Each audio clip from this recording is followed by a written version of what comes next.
Hi folks, I'm Miguel Martin and welcome back to my cooking channel. Today I'm going to be showing you how to make a Spanish breakfast dish that's very close to my heart. It's huevos a la flamenca. My dad taught this version of it to me when I was growing up.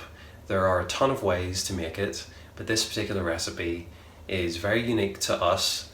He is a Spanish man, he's from Gran Canaria, so it's got all those good Spanish flavors that you want. Garlic, onion, pimenton, serrano ham, garlic. Did I say garlic? And egg.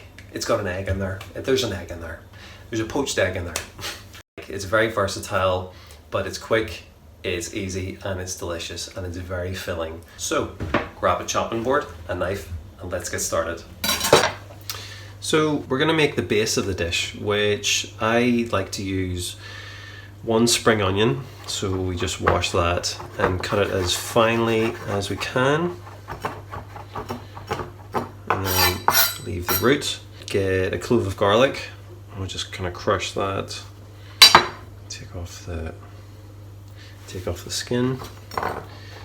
Chop that as finely, or you can dice it whatever way you like. I like it fine.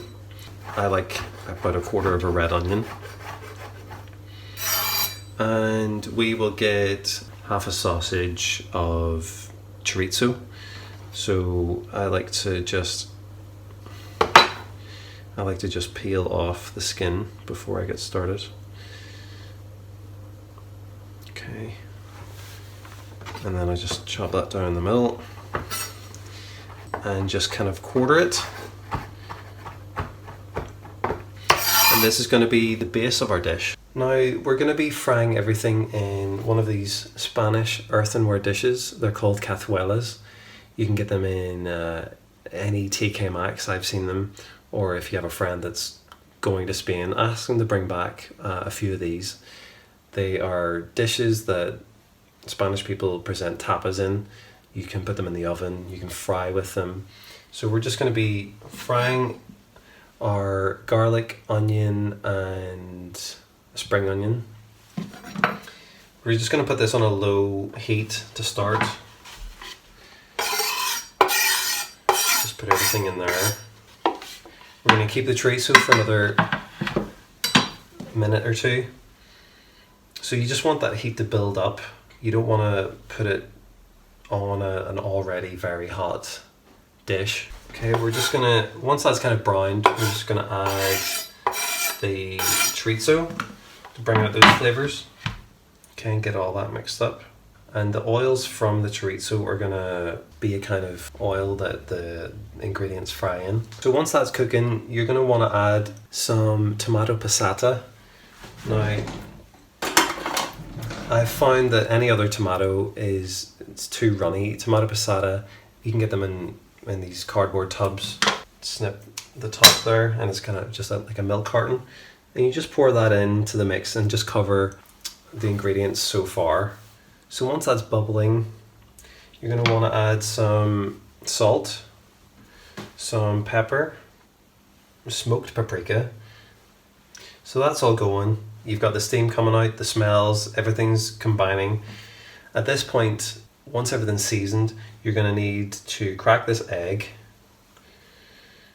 into the middle, and you're going to cover it with a plate.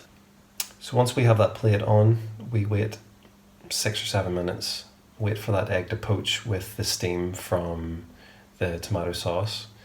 And usually you see the white of the egg poach first, and once that's done, it's really up to yourself how runny you want it. Yeah, you can already feel those, the aromas are really kicking in. You know, once that's done, you just take the plate off and, you know, you just check it out. Okay, you can see the white that's cooked through. I kind of want to just take it off the heat at this point because I'm quite happy with that yolk. I like to put a napkin on a plate so that when we are grabbing the very, very hot earthenware dish, we put it on the plate, it's not going to crack.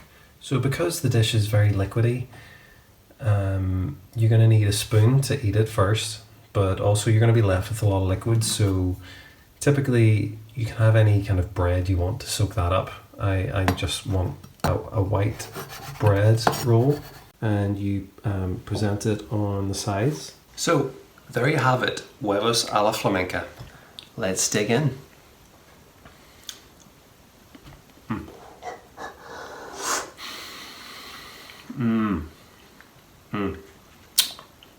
That's good.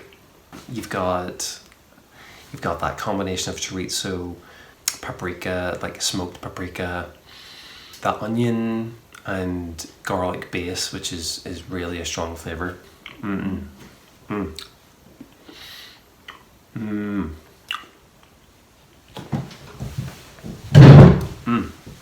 Now, I'm nearly finished, but there's still some liquid left around the earthenware dish, so I'm just going to soak it up with some of the bread.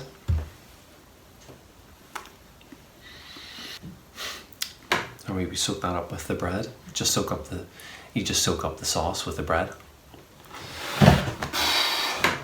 So there you have it, huevos a la flamenca. You can make it any way you want. You can substitute the chorizo for jamon serrano or tuna, any part of the onion base, any way you want. You can have any amount of eggs you want. Sometimes I put 2 in if I'm a bit hungrier. Maybe you can put a duck egg or a goose egg or quail's eggs. It's very versatile. Thank you so much for joining me, and I hope to see you next time in my kitchen. I've been Miguel Martin. This has been a real treat for me, and I hope it's a real treat for you. So bye for now.